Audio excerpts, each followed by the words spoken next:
Local news for Friday the 17th of January.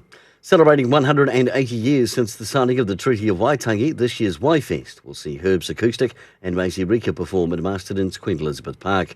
In South Wairarapa, the Inter-Island Summer Festival of Racing returns to Tauhiraniko. Masterton and South Wairarapa saw record median prices for the month of December in figures released from the Real Estate Institute of New Zealand. Masterton's median price was $477,000 and South Wairarapa $625,000.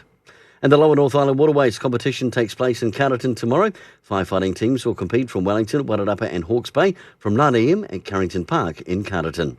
And finally in sport, this weekend the Giant Softball Club will host the Kiripuni Softball Classic at South Park. Weather permitting, of course, the annual tournament will see some top softballers in action over the next 2 days. For local news and sport, I'm Brent Gare.